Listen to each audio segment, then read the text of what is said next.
Hello YouTube, De-bodgery here. So I have de-domed the XHP160 LED. Let me get my plastic spooger down in there. Get those things steady, which is not exactly easy to do with a macro lens. So across here, basically in the center of the LED elements, was a pile of ash. That's where all the smoke was coming from. So here's the dome.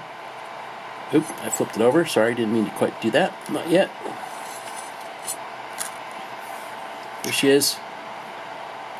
So right here, on a previous video, I showed all the black crap, the brown crap, that was on the reflector.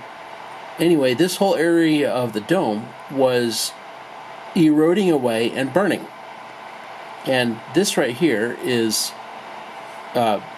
basically was stuck down across here to here to here with that open area right about there, which is what this spot is right here.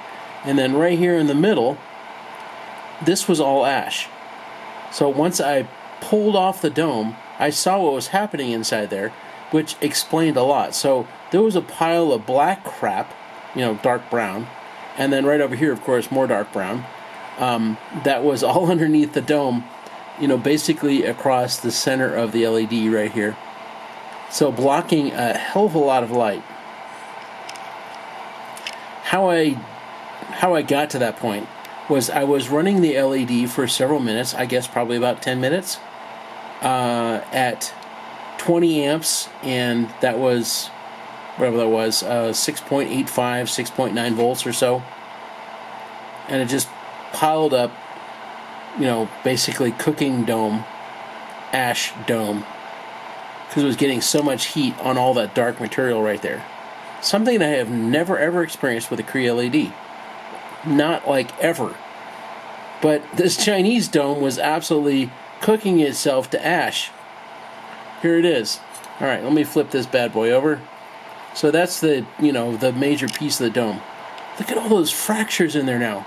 I mean, how the hell is that going to conduct light in any way without massive losses? Ignoring all the black ash that used to sit on top of here that I scraped off carefully with the pointy end of my spooger. I mean, how the hell is that going to transmit light in any kind of a reasonable way? It's not. And while a CREE LED, the dome on that will never ever do this. You will never do that. No matter how much power you put through the LED, you will never see the dome fracture like this. You'll never see this happen, and you'll never see a pile of ash, which you can see the little bits of, and all this crap around here. This is all little bits of that ash that I carefully scraped off of the LED elements. Alright, so I'm going to turn this bad boy up, because right now we're sitting at 4.79 volts. Let me stabilize the camera so it focuses. There we go, 4.79 volts. You can see 1 and 2, the lower two rows of elements are turned on. The third one is dimly glowing. So I'm at 4.87 volts, no real change. There we go. I'm at 5.13 volts. You can see that the bottom two elements are lit, the top two elements are about lit the same. You know, not quite as bright as the bottom two. And I'm at 5.13 volts. Not exactly what I would call, you know, working as I would expect. So I'm going to turn this up a bit more, so that's 5.5 volts. Now they all look about the same.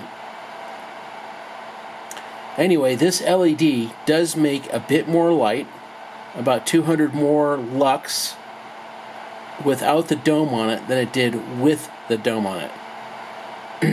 And of course that admittedly is with a dome that was deteriorating rapidly. And all that smoke was of course burning dome. Well, all I can say is, China, my expectations for you have not changed in any way. You're still making shitty LEDs, you're still cutting corners. Clearly your domes are not very good because they can't take any heat and they just sit there and smoke.